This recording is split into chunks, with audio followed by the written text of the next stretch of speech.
मोक्षमार्गस्य नेतारं वेत्तारं कर्मभूभृतां ज्ञातारं विश्वतत्त्वानां वन्दे तद्गुणलब्धये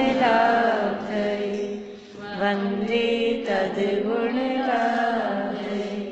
मोक्षमार्ग के नेता एवं कर्म पर्वतों के भेदक और विश्व के सब तत्वों के ज्ञायक चेतन संवेदक सद्गुण आप समान प्राप्त हो यही भावना कर देव विनय पूर्वक करूं वंदना बारंबार जिनेश्वर देव बारंबार जिनेश्वर देव। सूत्र बोलिए। आशा आंटी आप चालू करिए। इंद्रियां कितनी होती हैं? इंद्रियां कितनी होती हैं बोलिए। कौन कौन सी? चक्षु सबसे पहले, स्पर्शन के घ्राण, स्पर्शन, रसना, घ्राण, चक्षु और कर्ण। ये 5 इंद्रियां कितने प्रकार की होती हैं? इंद्रियां कितने प्रकार की होती हैं बोले चित्रांशी। हाँ, कितने प्रकार की होती हैं इंद्रियां? हिंदी में पूछ रही मत आप। 5 होती है कि 2 होती हैं? 2 होती है। मेरा प्रश्न ये था 5 प्रकार की इंद्रियां कितने 5 इंद्रियां कितने प्रकार की होती है? तो 5 तो मैं नहीं बोल दिया था। इंद्रियां 2 प्रकार की होती हैं। 5 होती हैं लेकिन 2 प्रकार की होती हैं। कौन कौन से 2 प्रकार होते हैं बोलिए आगे। द्रव्येंद्रिय और भावेंद्रिय। ये 2 प्रकार की जो इंद्रियां हैं उसमें एक है द्रव्येंद्रिय और दूसरी है भावेंद्रिय। द्रव्येंद्रिय किसे कहते हैं बोलिए सरोजांटी।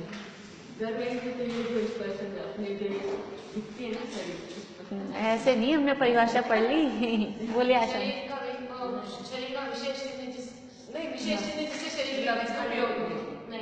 द्रव्येंद्रिय किसे कहते हैं?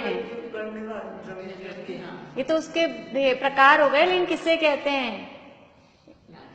इंद्रियाकार पुद्गल और आत्म प्रदेशों की रचना को द्रव्येंद्रिय कहते हैं। कुछ दिनों तक याद किया था हमने, खूब दिनों तक याद किया था। इंद्रियाकार पुद्गल और आत्म प्रदेशों की, लिखने की जरूरत नहीं, किताब में लिखा हुआ है। इंद्रियाकार पुद्गल और आत्म प्रदेशों की रचना को, वो जो उस आकार के आत्म प्रदेश है और उस आकार का जो पुद्गल है उसको बोलते हैं द्रव्येंद्रिय। फिर द्रव्येंद्रिय कितने प्रकार की होती है? तो द्रव्येंद्रिय 2 प्रकार की होती है, निवृत्ति और उपकरण। ठीक है। भावेंद्रिय किसे कहते हैं? हाँ, क्षयोक्षम विशेष जो आत्मा का है उसको भावेंद्रिय कहते हैं। भावेंद्रिय कितने प्रकार की होती हैं? 2 प्रकार की, लब्धि और उपयोग। ये जो उपयोग यहाँ आया है ना, लब्धि उपयोगो भावेंद्रियम, ये जो उपयोग है और फिर आगे दिया उपयोगो लक्षणम, ये उपयोग वास्तव में वही उपयोग है। वो जो उपयोग जिसे कहा है ना, किसे कहा उपयोग? हाँ, परिभाषा क्या दी? ज्ञान दर्शन का व्यापार, चैतन्य का अनुविधायी परिणाम। उपयोग किसे कहते? पढ़ लिया ना अपन ने। ब्लैंक से क्यों लग रहे हैं आप लोग? ऐसे लग रहा है शब्द ही पहली बार सुन रहे हैं।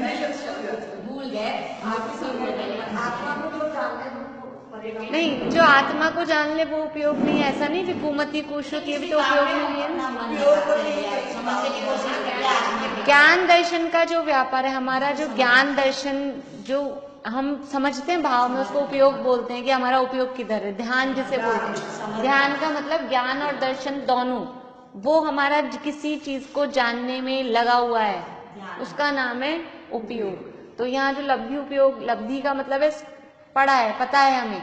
लब्धि भी वर्तमान ज्ञान की पर्याय है, उपयोग भी वर्तमान ज्ञान की पर्याय। दोनों, अभी लब्धि वाला ज्ञान है वो कभी होगा अपने को, ऐसा नहीं, लब्धि ज्ञान का मतलब अभी हमको कितना पता है, यानी कितना हमारे ज्ञान में अभी है बातें। जैसे ये सब आपकी लब्धि में है, पहला अध्याय और दूसरा अध्याय,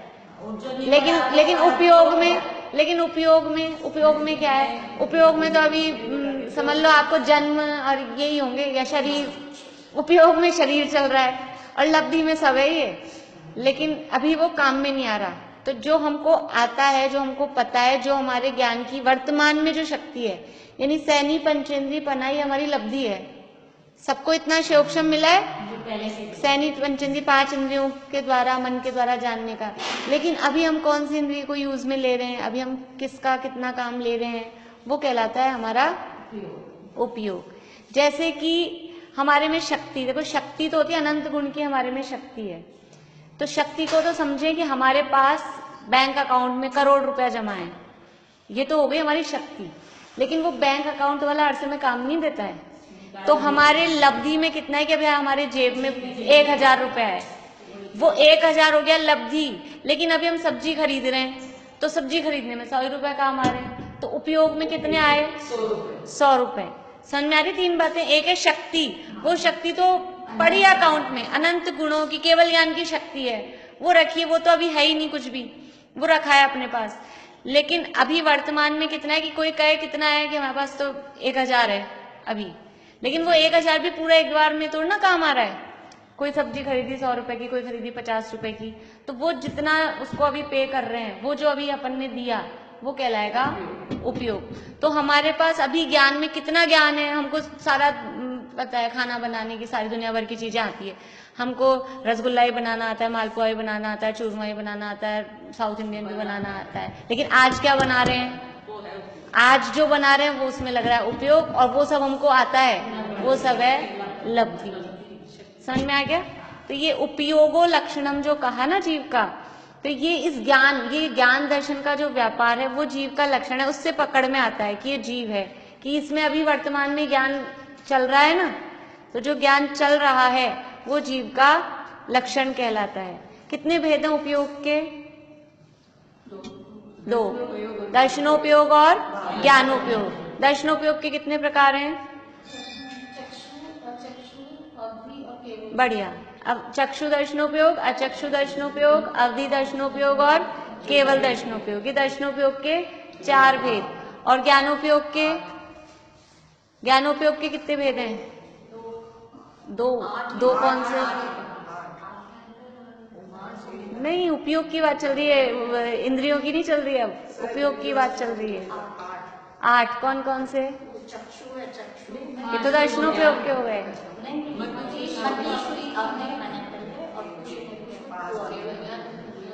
केवल ज्ञान भी आएगा ना, मति ज्ञान, श्रुति ज्ञान, अवधि ज्ञान, मन परे ज्ञान और केवल, ये 5 तो सम्यक ज्ञान, और कुमति, कुश्रुत और कुअवधि तीनों मिथ्या ज्ञान, ये 8 ज्ञानोपयोग के भेद हैं। और चक्षु, अचक्षु, अवधि और केवल, ये 4 दर्शनोपयोग के।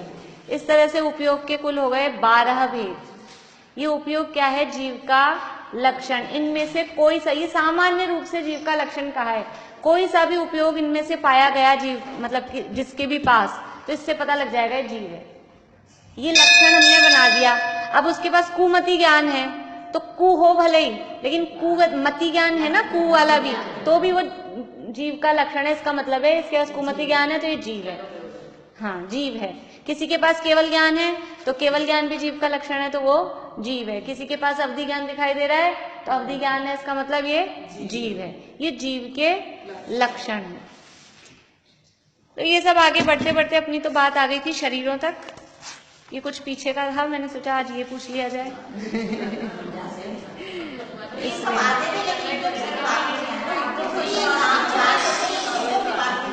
मैं आपको एक बात कहती हूँ, आपने जितना कॉपी में लिखा है ना, बहुत ज्यादा देर नहीं लगती। आप 10 मिनट 5 मिनट भी कभी भी दिन में, रात में, शाम को उसको पढ़ लिया करेंगे ना, कॉपी का ही।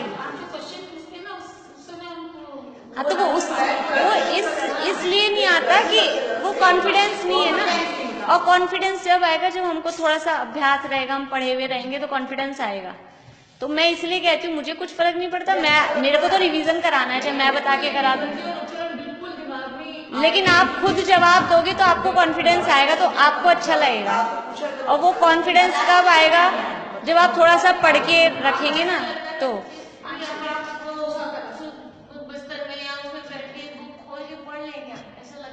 अब अपनी कॉपी को तो अब इसीलिए फिर इससे आप वंचित ही रह जाएं, तो फिर ठीक है कि अपनी चलो कॉपी को, मैं ये नहीं कह रही अशुद्ध अवस्था में पढ़ें करें, लेकिन फिर भी ठीक है। अब वैसी कोई अपनी उसकी अशुद्धि नहीं है। हाँ, चौकी पे उस पे रख के और अपनी कॉपी को तो पढ़ ही सकते हैं अपन उसको, क्योंकि हम ज्यादा अगर रूल्स बना लेंगे तो फिर यही होता है कि हम वंचित ही हो जाते हैं, फिर हम उससे वंचित ही हो जाते हैं, क्योंकि हम इतने बस बातें नहीं आपस में, फिर हम इतने वो नहीं हो पाते कि हमको तो पढ़ना है तो हम चाहे फिर कपड़े बदलें, बिस्तरों में से उतर जाएं, वो तो हम नहीं करेंगे। तो फिर अब कोई बात नहीं, बिस्तरों में पढ़ो, फिर क्या करो। अब वो अपनी इसीलिए मैं कॉपी को तो अपन पढ़ लें कम से कम।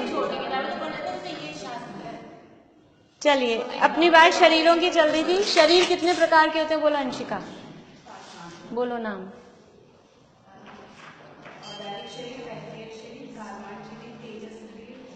बीच का रह गया। ये सब नंबर्स हैं। देखिए जो भी है ना चीजें, किसी के भी नाम है, चाहे इंद्रियों के हों, चाहे कर्मों के हों, चाहे शरीरों के हों, सब क्रम से ही हैं। पहला कौन सा बोले शीला भाभी? आगे औदारिक, वैक्रियक, आहारक, तेजस और कार्मण। बोलिए रंजू भाभी। कार्मण। और किसी को लगता है कि उनको याद नहीं है? बोलिए सरोजांटी। औदारिक, वैक्रियक, आहारक, तेजस और कार्मण, ये 5 शरीर हैं। औदारिक शरीर किसे कहते हैं? बोलिए। जो स्थूल शरीर दिखाई देता है उसको औदारिक शरीर कहते हैं। हाँ, मनुष्य और तिर्यंचों के स्थूल शरीर को औदारिक शरीर कहते हैं। वैक्रियक शरीर किसे कहते हैं? बोलिए चित्रा। जो शरीर मोटा पतला इस तरह के बना लेते हैं वो। हाँ, विक्रिया के द्वारा जिस शरीर को छोटा बड़ा मोटा पतला बनाया जा सके, ऐसे देवों और नारकियों के। और ये सप्त धातु रहित शरीर होता है, तो सप्त धातु रहित शरीर को, देवों और नारकियों के सप्त धातु रहित शरीर को, जिसे विक्रिया के द्वारा छोटा बड़ा मोटा पतला बनाया जा सके, अनेक रूपों का बनाया जा सके, उसे वैक्रियक शरीर कहते हैं। आहारक शरीर, हाँ इसमें ये बात नहीं लिख रखी, वो आहारक शरीर किसे कहते हैं? बोलिए। धर्म की रक्षा के लिए, धर्म की रक्षा के लिए, संयम की रक्षा के लिए, छठे केवली या शुद्ध केवली के पास जाके अपने सब का समाधान के लिए जाते हैं। और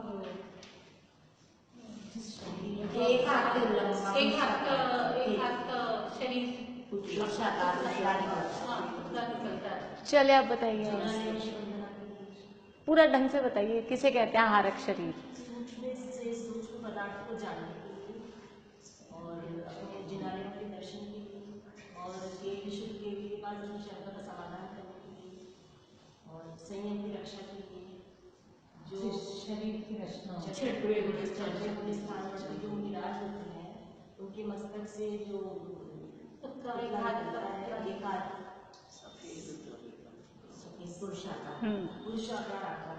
इसकी डेफिनेशन में पॉइंट्स ज्यादा हैं, कुछ बड़ी बातें हैं, तो ये जो है ना, ये तो हम ये 3 बातें तो हम अलग रख लें, तो कारण है किस लिए निकलता है, तो ऐसे करके हम थोड़ा टुकड़ों में उसको ध्यान रख लें कि अपनी की शंका का निवारण करने के लिए, तीर्थ वंदना के लिए और संयम की रक्षा के लिए, इनके लिए। फिर वो है क्या चीज कि जो छठे गुणस्थान वर्ती, और उसके साथ ये इसमें आप बुक में ही ऐड कर लीजिए, आहारक रिद्धिधारी मुनिराज होने चाहिए। कोई भी मुनि हर किसी मुनिराज के नहीं निकलेगा, इसमें नहीं लिखा, इसमें शब्द आहारक रिद्धिधारी नहीं लिखा है, इसमें रिद्धिधारी लिखा है। हाँ रिद्धिधारी लिखा है ना, तो चाहे रिद्धिधारी लिखे, और क्लियर करने के लिए आहारक रिद्धिधारी नहीं, आहारक शरीर तो है ही, रिद्धि का नाम बता रही हूं मैं, आहारक रिद्धिधारी। तो ये 3 कामों के लिए, और जो छठे गुणस्थान वर्ती आहारक रिद्धिधारी मुनिराज हैं, उनके मस्तक से जो 1 हाथ प्रमाण सफेद धवल पुरुषाकार एक पुतला निकलता है, उसे आहारक शरीर कहते हैं।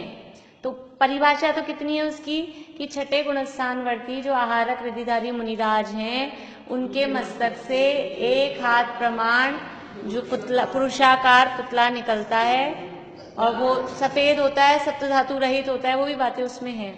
इसको थोड़े पॉइंट्स, सप्तधातु रहित होता है, इसमें भी खून, मांस, हड्डी ये सब नहीं होते हैं। सप्तधातु रहित होता है। हाँ, रहित रहित रहित परिभाषा में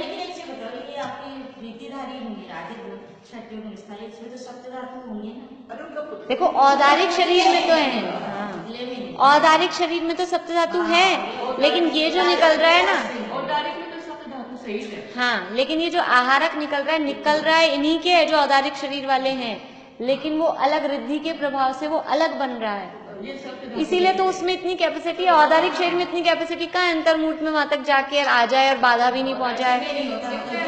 हाँ, वो स्थूल है, ये सूक्ष्म है ना, तभी तो ये बाधित नहीं होता, दीवारों में से, पहाड़ों में से, सब जगह से चला जाता है। इसलिए तो ये किसके निकलता है कि छठे गुणस्थानवर्ती आहारक रिद्धिधारी मुनिराज के। इसका आकार कौन सा होता है, पुरुषाकार। साइज कितना बड़ा होता है, एक हाथ प्रमाण। कलर कौन सा होता है, सफेद धवल। और सप्तधातु रहित होता है कि सहित होता है, सप्तधातु रहित होता है। तो ये जो सारा निगोद रहित शरीर होता है, निगोद रहित, ये जो सप्तधातुएं होती है ना, इनमें निगोदिया जीव, निगोदिया जीव किसे कहते हैं, मैं इतनी बार बता चुकी, लेकिन ये परिभाषा नहीं है निगोद की, एक श्वास में 18 बार वाली निगोद की ये परिभाषा नहीं है। निगोद किसे कहते हैं, बोलिए। हाँ, एक शरीर के मालिक अनंत जीव, साधारण वनस्पति को निगोद कहते हैं, और साधारण का मतलब एक शरीर के मालिक अनंत जीव। तो उस जो अपना औदारिक शरीर है उसमें तो निगोदिया जीव हैं, अनंत अनंत जीव हैं इसमें, लेकिन जो आहारक शरीर है, वैक्रियक शरीर है, उसमें निगोदिया जीव नहीं होते, साधारण जीव उसमें नहीं होते, क्योंकि निगोदिया जीव होते हैं वहाँ एक अनंत अनंत जीव इकट्ठे इकट्ठे एक साथ होते हैं, तो वहाँ हिंसा की संभावनाएं बहुत ज्यादा हो जाती है। इसलिए किस काम के लिए निकलता है आहारक शरीर, शंका समाधान, तीर्थ वंदना और संयम की रक्षा। ठीक है, ये अलग अलग इसके पॉइंट्स अभी अपन तेजस शरीर पढ़ने वाले हैं, तो उसमें वरना मिक्स हो जाएंगे आपको, इसलिए इसको पहले पक्का कर लीजिए। आहारक शरीर के प्रयोजन, आप ये हेडिंग लिख लीजिए, फिर उसके आंसर आप, प्रयोजन क्या है, 3 पॉइंट है। ठीक है, फिर हाँ, जिनालयों की वंदना, तीर्थ वंदना बोलो, जिनालयों की वंदना बोलो, एक ही बात है, उसमें कोई फर्क नहीं है। फिर इसका आकार पुरुषाकार, इसका कलर सफेद, और इसका साइज एक हाथ प्रमाण। ठीक है, और कहाँ से निकलता है, हाँ, निकलने का स्थान मस्तक से। ये ऐसे अलग अलग पॉइंट है, अभी तेजस शरीर में ये सारे पॉइंट आएंगे, उनका निकलने का स्थान अलग होगा, उनका कलर अलग होगा, उनका साइज अलग होगा, उनका आकार अलग होगा, तो हाँ वो सारी चीजें तो अपन 3 कॉलम बना के तीनों को एक साथ लिख लेंगे फिर, तो वो आपको एक जगह तीनों दिख जाएंगे कि कैसे कैसे क्या है। अभी आगे बढ़ते हैं। तेजस शरीर किसे कहते हैं, जल्दी से बता दीजिए, बोले भी ना हुआ। तेजस शरीर किसे कहते हैं, हाँ, क्रांति में ही, क्रांति, औदारिक आदि शरीरों को जो कांति, कांति का मतलब चमक और गर्मी, ऊष्मा, ऊष्मा भी है उसमें साथ में, चमक और गर्मी प्रदान करे वो तेजस शरीर है। और कार्मण शरीर किसे कहते हैं, 8 कर्मों के समूह को कार्मण शरीर, बोलिए रंजू अभी, कार्मण शरीर किसे कहते हैं, समूह को कार्मण शरीर कहते हैं।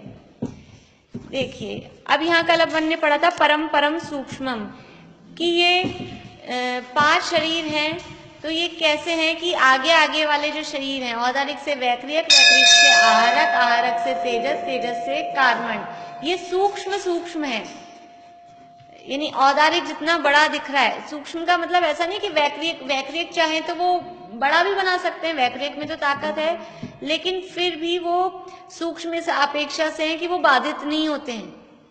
इस अपेक्षा से वो सूक्ष्म है, आगे आगे के शरीर पीछे पीछे वाले शरीरों की अपेक्षा से सूक्ष्म है। ठीक है, इसलिए वो दिखाई नहीं देते। आधा एक शरीर दिखाई देता है, आगे के शरीर हमको दिखाई नहीं देते। देखिए अब बादल यानी स्थूल, मोटा। अब सूत्र नंबर 38। अभी अपन ये 2, 3, 4 सूत्र एक साथ पढ़ते हैं ताकि उनका अर्थ एक साथ हो जाएगा। Page number 124। प्रदेशतो संख्ये गुणम प्राक तेजसात्। प्रदेशतो संख्ये गुणम प्राक तेजसात्। अनंत गुणे परे। अनंत गुणे परे। अप्रतिघाते। अप्रतिघाते। अनादि संबंधे च। अनादि संबंधे च। सर्वस्य। सर्वस्य। देखिए यहां तक लेते हैं। ऊपर 37 नंबर के सूत्र में कहा था कि आगे आगे के शरीर हैं वो सूक्ष्म सूक्ष्म होते हैं। तो सूक्ष्म होते हैं तो फिर उसमें सामग्री भी कम होती होगी। सामग्री मतलब जिससे वो बने हुए हैं। कौन से वर्गणाओं से बनते हैं शरीर? औदारिक शरीर, सबको नहीं बोलना है एक साथ, मैं जिससे पूछूं वही बताएंगे। औदारिक शरीर, वर्गणा शब्द मैंने खुद नहीं बता दिया है आपको, इसलिए आपको सरल हो जाना चाहिए। औदारिक शरीर कौन सी वर्गणाओं से बनता है? बोलिए। आहार रक नहीं है वर्गणा का नाम, आहार वर्गणा। आहार और आहारक में फर्क है, ठीक है ना। और आहारक शब्द के भी 2 जगह अपन ने अलग अलग अर्थ देखे थे कल। एक तो आहारक शरीर है और एक आहारक अनाहारक। कहाँ होता है? विग्रह गति में। विग्रह गति में या तो आहारक होता है या अनाहारक होता है। वर्गणा का नाम क्या है? आहार। आहारक नहीं, वर्गणा है आहार। औदारिक शरीर कौन सी वर्गणा से बना है? आहार वर्गणा से। वर्गणा किसे कहते हैं? परिभाषा नहीं सही, किसे कहते हैं वैसे?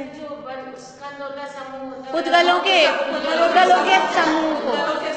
हाँ, नहीं सप्तधातु से बस पुद्गलों के परमाणुओं का जो समूह है, पुद्गल के लेकिन कौन से परमाणु होंगे जब वो वर्गणा कहलाएगी? ऐसे तो कहीं भी, ये कहीं भी समूह है, यहाँ पुद्गल पड़े तो इसको वर्गणा कह देंगे,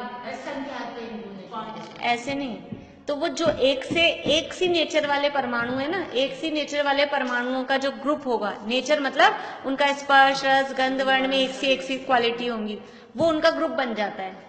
अपने भी किसका ग्रुप बनता है? आप लोग पूजा करते हैं तो इधर एक ग्रुप बैठा है, इधर एक ग्रुप बैठा है, तो कौन किस ग्रुप में? कि जिनकी जिससे नेचर या टाइमिंग्स जो मैच करते हैं वो उस ग्रुप में सेट हो जाते हैं। ऐसे ही यहाँ पुद्गलों में भी है कि जो जिस परमाणुओं में जिनके स्पर्श के परमाणु रस गंध वर्ण के सेम से होते हैं, उनका एक ग्रुप बन जाता है। तो वो जो परमाणुओं के समूह को कहते हैं वर्गणा, ठीक है। पुद्गल के परमाणुओं की, ये तो शॉर्ट में है, लेकिन उसके साथ पूरी क्या होगी? समान स्पर्श रस गंध वर्ण वाले, समान स्पर्श रस गंध वर्ण वाले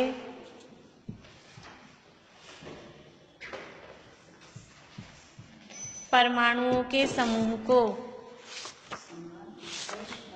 रस गंध वर्ण, स्पर्श रस गंध वर्ण तो याद होगा आप लोगों को।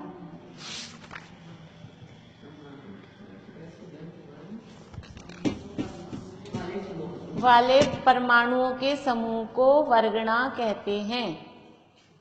ये उस दिन भी, हाँ पुद्गल की है परमाणु। ये उस दिन 5 वर्गणाओं के नाम लिखाए थे ना, तब भी लिखाई थी मेरे हिसाब से मैंने आपको परिभाषा। आप एक दिन आज बैठ के आधा घंटा और पढ़ना अपनी कॉपी आगे से पीछे तक, तो आपको लगेगा ये बात मैंने कितनी बार लिख दी है।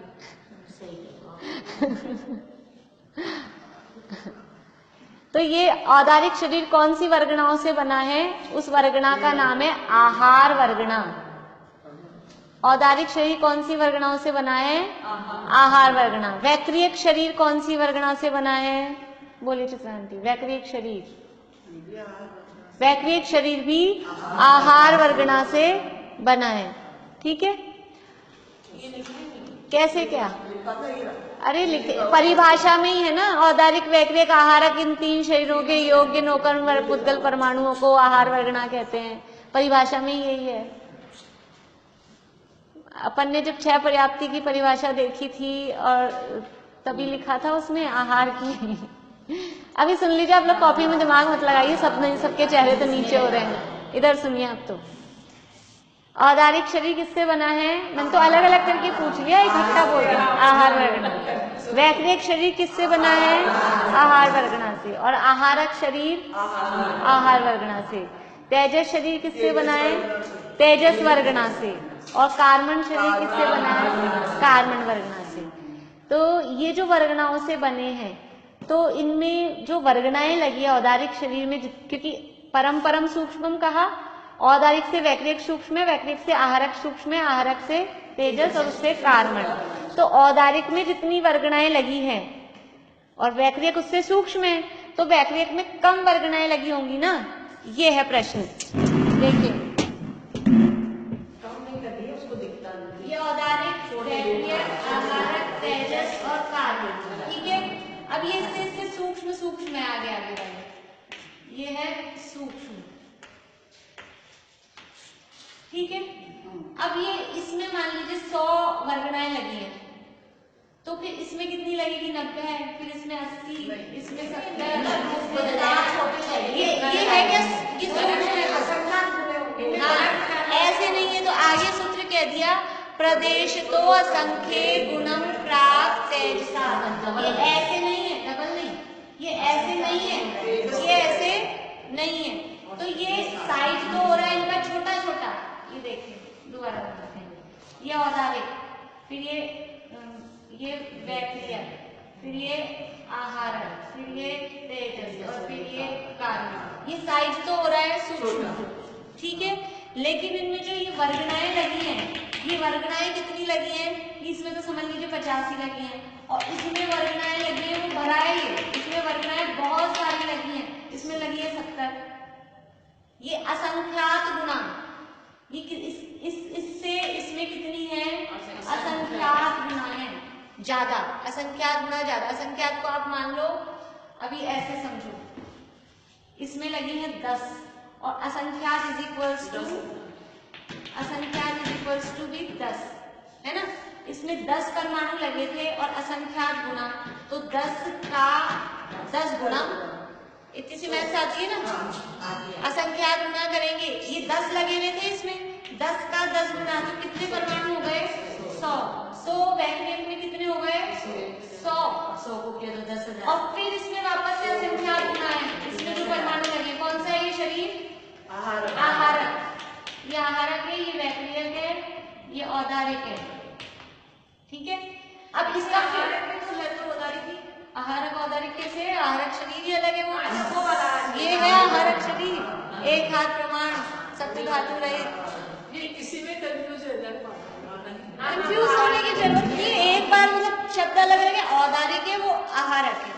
इस शरीर में से वो अलग बन के निकलता है, तो वो अलग गया ना पार्ट, इसलिए खाली वो हिस्सा है औदारिक, वो हिस्सा नहीं है, वो तो अलग ही बना है ना पूरा, वो अलग ही बन के निकला है। वो आहारक है।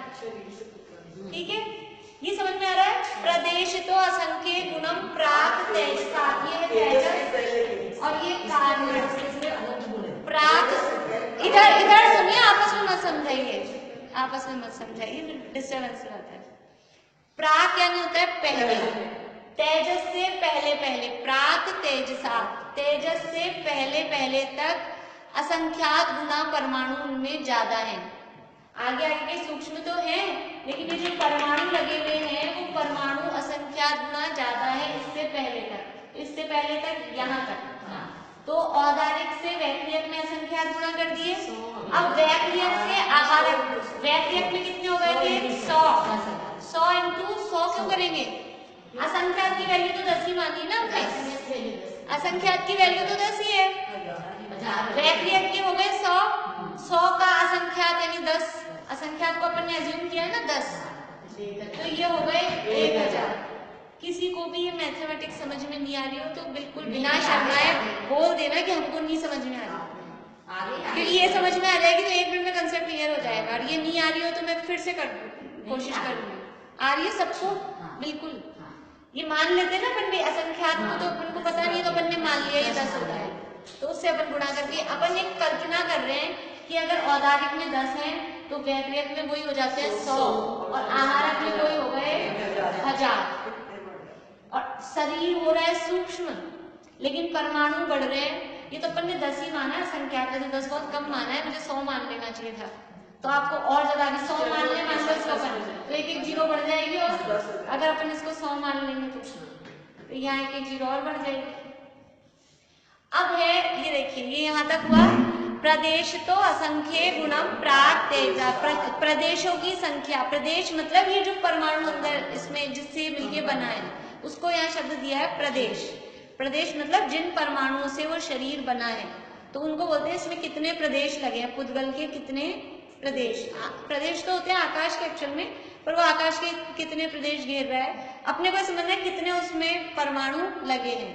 तो प्रदेश तो असंख्य गुणम, असंख्यात गुणे प्रदेश ज्यादा ज्यादा है। कहाँ तक? प्राक तेजसा, तेजस से पहले तक। फिर उसके आगे सूत्र दिया है अनंत गुणे परे।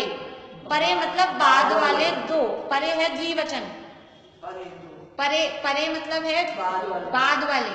और फिर परे जो ये जो है ना विभक्ति, ये होता है द्विवचन। तो इससे अर्थ निकलता है दो, कि बाद के दो। ये बाद के दो कैसे हैं? अनंत गुणा है, यानी आहारक से तेजस में अनंत गुणा परमाणु ज्यादा है। अब हम अनंत की वैल्यू मान लें, अनंत की वैल्यू हमने मान ली 1000, असंख्यात की मान ली थी हमने 100, अनंत की मान ली हमने 1000। तो अब इस 10,000 से, ये 10,000 से 1000 गुना ज्यादा कितना हो गया? कितनी जगह? 3 3 6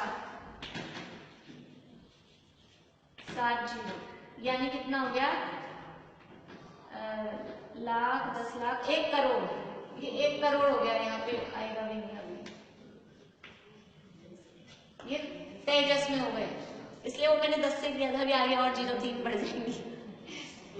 समझ में आ रहा है आपको? ये आहारक शरीर से तेजस शरीर जो सूक्ष्म है, अंदर दिखाई नहीं देता, किसी से बाधित नहीं होता, लेकिन परमाणु कितने ज्यादा है। देखिए एक अपने होती है रुई, 1 किलो रुई और 1 किलो लोहा बाट, 1 किलो का बाट वो कितना होता है? जगह कितनी घेरता है? इतनी सी जगह घेरता है। और 1 किलो रुई कितनी सारी हो जाएगी? 1 किलो की रजाई बन जाएगी, मतलब इतनी सारी रुई। अब उसमें मतलब वो जगह कितनी, अब आप समझो कि ये तो 1 किलो में अपन ने बराबर लिया। अब अपन लो आधा किलो का बाट है ना, आधा किलो का बाट, और इधर अपन लो पाव भर रुई, 100 ग्राम भी रुई, तो कितनी सारी जगह घेरेगी। तो वो है स्थूल रुई। क्या है? स्थूल। और ये सिकुड़ के रह रहे हैं सूक्ष्म। समझ में आ रहा है? जैसे कुछ बच्चे होते हैं दिखने में पतले दुबले होते हैं और गोदी में उठाओ तो अरे भारी, हड्डियां भारी होती है। तो ये ऐसे अंदर मतलब परमाणु किसमें ज्यादा है? तो ये औदारिक से वैक्रियक में संख्या गुणा ज्यादा है, वैक्रियक से आहारक में संख्या गुणा ज्यादा है, आहारक से तेजस में अनंत गुणा ज्यादा है। ठीक है, आहारक से तेजस में अनंत गुणा ज्यादा है, तेजस से कार्बन में। अब तेजस में ये इतने आए ना, इसको फिर से 1000 से गुणा करते हैं, तब वो जितना आ जाएगा 1000 करोड़। 1 करोड़ तो यही गया था, 1000 करोड़ ये हो गए कार्बन शरीर में। तो इतने ज्यादा ज्यादा इनमें ये परमाणु आगे आगे के शरीरों में होते हैं। देखिए समझ में आया? अनंत गुणे परे, यानी बाद के दो, उनमें अनंत गुणे ज्यादा ज्यादा परमाणु होते हैं। हाँ अपने है ना, पर अभी तो अभी आपको मैंने एक बार बताया था, भूल गए होंगे आप लोग, कि एक जीव मतलब दुनिया में, विश्व में कितने पुद्गल हैं। जब केवल ज्ञान की बात चल रही थी अपने कि केवली भगवान क्या क्या जानते हैं, तो जीव कितने दुनिया में? असंख्यात नहीं, अनंत। अनंत जीव हैं, अनंत। जाति अपेक्षा से 6 द्रव्य हैं, कौन से 6 द्रव्य हैं? बोलिए 6 द्रव्य कौन से हैं?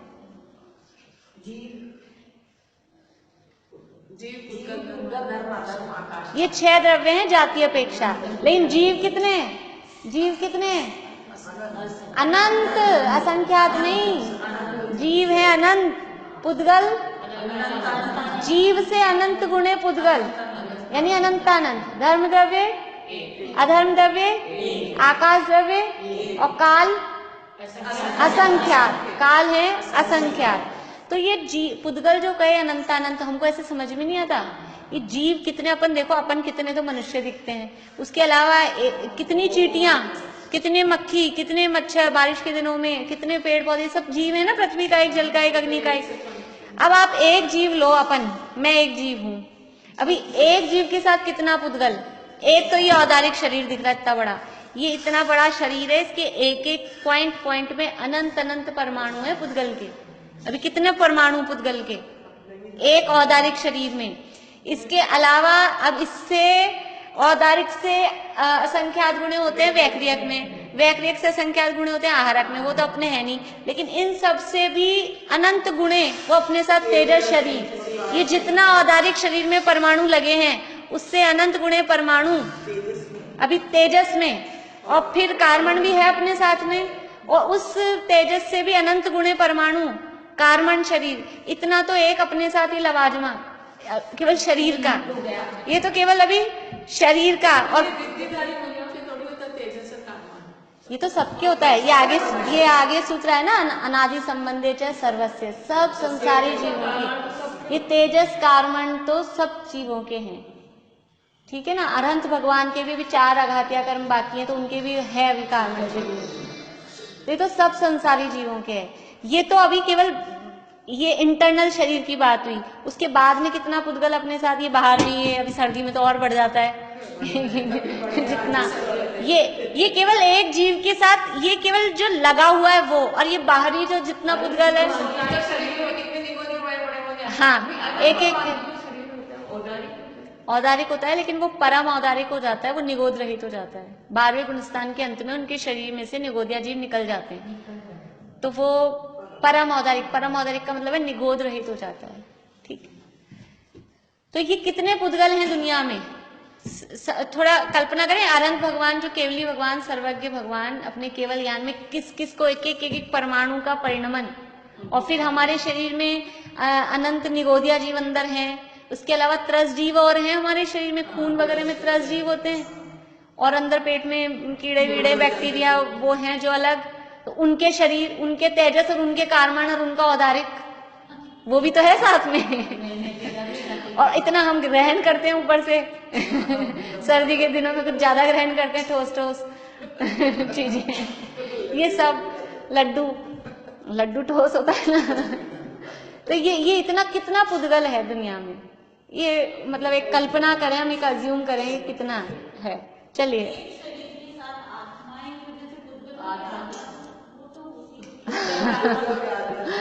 आत्मा मतलब जीव, मैं। पुद्गल का मतलब अजीव, मैं छोड़ो आप। आत्मा का मतलब जीव और पुद्गल का मतलब है अजीव। पुद्गल में आत्मा कैसे होगी? पुद्गल तो अजीव है।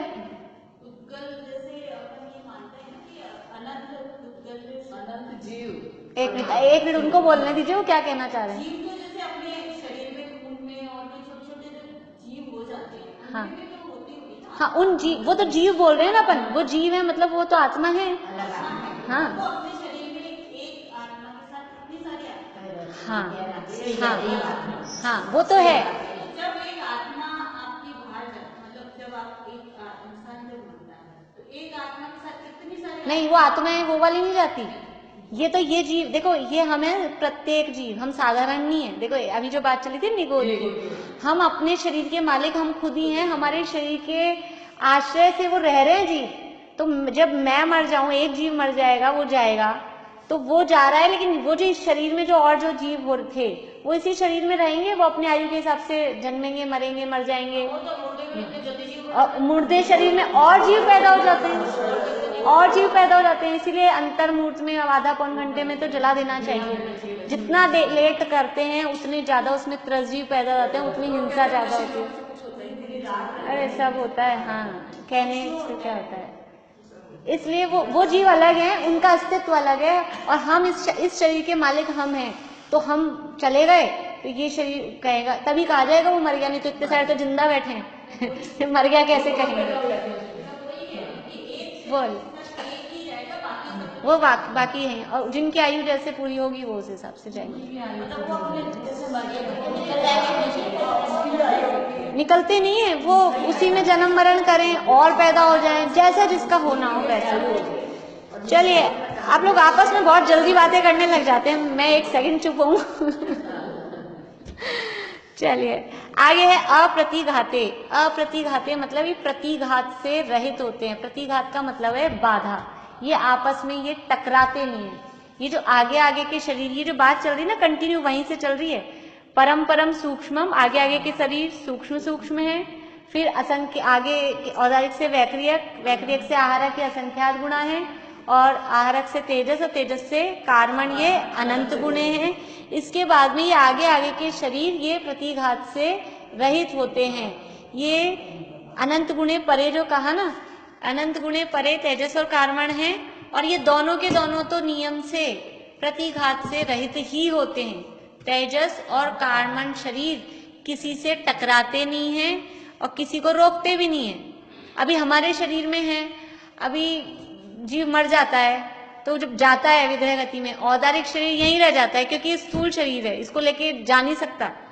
पर तेजस और कार्बन शरीर वो अगले भाव में भी साथ जाते हैं, तो दीवारों में से भी निकल जाता है आत्मा के साथ। अकेला आत्मा नहीं जाता, अगले भाव में दो दो शरीर साथ जाते हैं। कोई कहे ना कि क्या क्या ले जाओगे साथ, कि सब जाता है साथ। जो कमाते हैं वो सब साथ जाता है, जो जीव अपने साथ वास्तव में कमाता है। और असली कमाई क्या है? कर्म की कमाई है। या तो बस एक कर्म कमाते हैं, कर्म ही ले जाते हैं साथ में, और बिल्कुल जाते हैं वो साथ में। ये जो रुपया पैसा है, ये इसको ना जीव कमा सकता है, ना इसको हाथ लगा सकता है, ना इसको ये छू ही नहीं सकता। ये पुद्गल को छू रहा है, आत्मा का इसको छू रहा है। ये पुद्गल और ये हाथ पुद्गल ने पुद्गल को छुआ है, आत्मा ने पुद्गल को छुआ कहाँ है? इससे तो भाई कर्म ही चिपक रहे हैं, कर्म ही कमाई कर रहे हैं। इसीलिए ये मतलब ये तो अन्य मतियों में भी वो तुलसीदास को भी उपदेश दिया था ना, वो चोरी डकैती करता था कि ये तेरे साथ, ये परिवार वालों के लिए कर रहा है, तो तेरे साथ नरक में जाएंगे क्या? ये तेरे ही कर्म जाएंगे, तेरे को ही जाना पड़ेगा। तो उसको समझ में आ गई ये बात, तो फिर उन्होंने रामायण लिखी, जो रामचरितमानस लिखा। तो ऐसे ही वास्तव में कुछ, और ये हमको आंखों से प्रत्यक्ष दिखता है। कितना रुपया पैसा धन दौलत, कितने गहने जवाहरात मकान दुकान, ये तो आप सोचो, ये मकान वगैरह, ये तो अभी जगह बदल लो आप, मान लो जयपुर छोड़ के दूसरे शहर में चल जाओ, इंडिया छोड़ के बाहर चल जाओ, ये साथ नहीं जा सकती, यहीं से साथ नहीं जा सकते, अगले भाव में क्या साथ जाएंगे? और अभी तो आजकल साफ साफ दिखता है कौन किसके साथ जाता है, कौन किसका सगा होता है। लेकिन फिर भी मोह इतना भयंकर है, वो मोह के वशीभूत होकर बस लगे रहते हैं, उसी में लगे रहते हैं। टाइम बहुत हो गया, 12 मुझे आगे जाना है 12 बजे। चलिए कल इसको लेंगे आगे पूरा।